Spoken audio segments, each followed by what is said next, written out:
Hello, my name is Malcolm. I'm from Staying Sane 101, and this is my co-practitioner, Ruin. Hello. Hi. We're here today to talk about fixed versus a growth mindset. Fixed versus growth mindset. Yeah. It's something you often teach kids in school. What does that mean to you?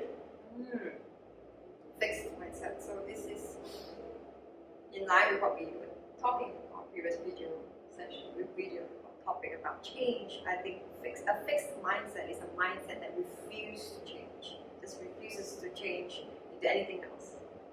Yeah, that's my definition of a fixed mindset. What's yours? And a growth mindset? A growth mindset. A growth mindset, it would mean being different than the one before. Like doing something that is different, could be better, could be worse, but a growth mindset where it gives good to you. You do something good to yourself. And allowing yourself to be patient with that change, allowing yourself to fail, make mistakes, for example, that is a growth mindset to me. Yeah. I see a growth mindset as believing that you can learn and improve your situation or take action. Whereas a fixed mindset is believing that you are the way you are, your situation is the way it is, and there's nothing that you can do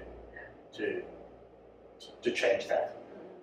I see it a lot in my martial arts classes. When I teach, I see you see people will come in and they will say, we do a lot of rolling in my martial art, and some people will come in and they'll roll 3 or 4 times. They won't do a very good job of it. And they'll start saying, this is really hard, I can't do this. Yeah. And they've only done it 3 or 4 times. You would never walk into a French class and expect to be able to speak French, but that's essentially what they do. Yeah, the expectations, right? The expectation of themselves. Yeah, of themselves. And then you get people who come in for the first time, they do 4 rolls, and their rolls are equally bad because they've never done it before either, but they don't seem to think they should be able to do it. And they just work away at it until eventually they get it. Now, I've been doing my martial arts for more than 20 years, and I've never met anyone who can't learn to roll. So I know that these people with the fixed mindsets are not looking at it accurately, because I've got this big empirical base of people who've proven that they can roll or learn. What do you think those with fixed mindset could do to adopt a growth mindset? What can they do? I think small goals. Small goals. It's like really, really small goals. It's trying to, how do you eat an elephant? One piece at a time is an old saying, right? Okay. So if you try to come back to my martial arts analogy, if you walk in to the dojo and you want to be a black belt immediately, that's just not going to happen. However, if you walk into the dojo and you say, I just want to learn how to do a good punch, and you just focus on doing that good punch, and it's a very modest aim, and you can probably learn it quite quickly, but you can pretty much prove to yourself quite quickly that you can learn something new. Yes. And and with that improvement just comes a little bit more confidence, and a little bit more belief that, hey, I can learn this. Yeah, I wish they see that, because most of the time it's their own self-limiting beliefs that hold themselves back from seeing themselves what they are really doing. Sometimes they do improve, but they don't see that. Yeah, they don't really see that. Yes, yeah, that's right. So it's like if you're doing something and you're not doing it perfectly, but you're doing it much better than you were doing it before. Yeah. But in their eyes, I'm still not doing it perfectly. I'm still not good enough. Yeah. And then they define themselves by the I'm not good enough.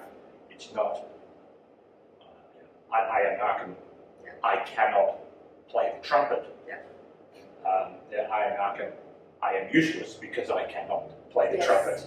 So most people let one or very few incidents to define who they are, instead of big experiences that form the way they see themselves. In counseling, we talk about core beliefs or sense of selves.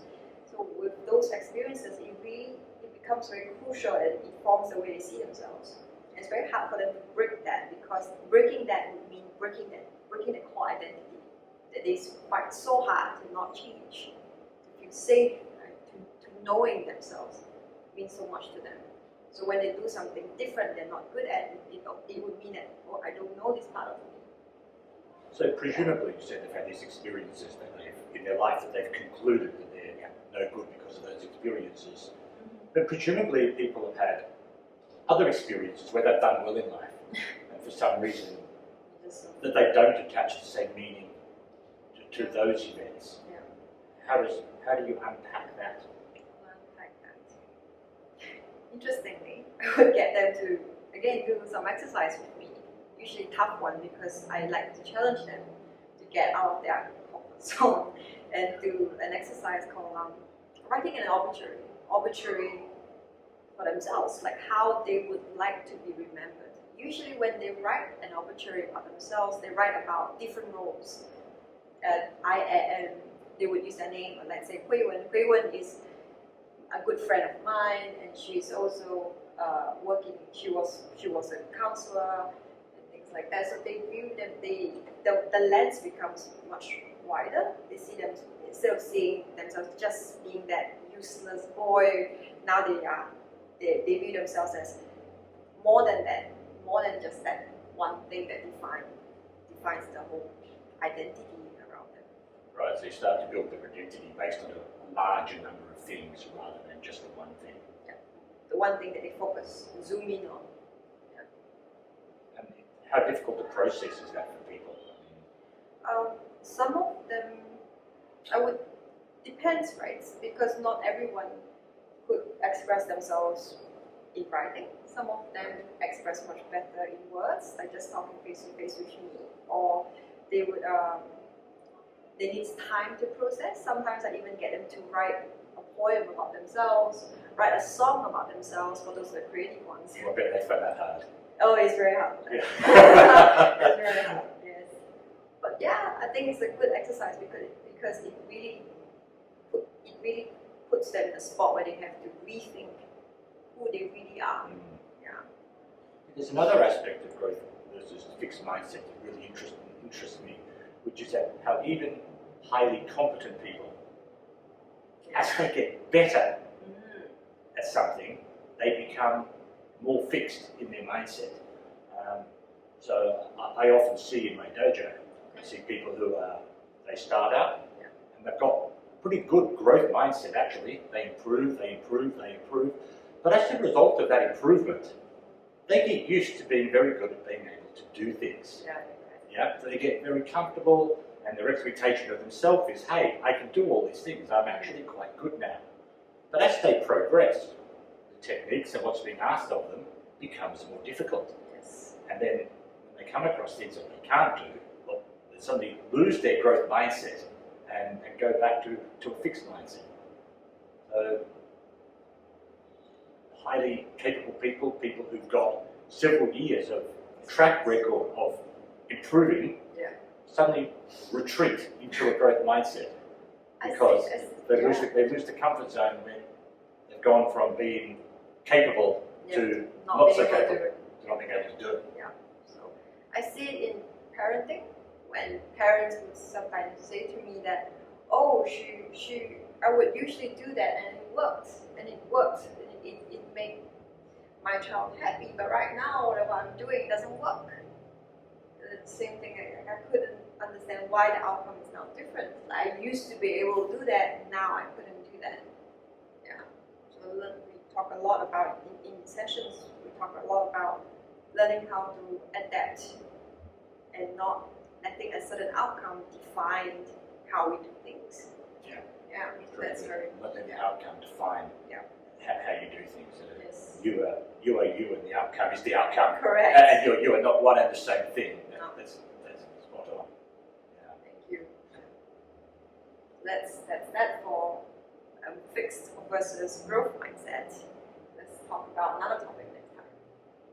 Maybe we can have the control. Yeah, we talk about control. Yeah. Thank you.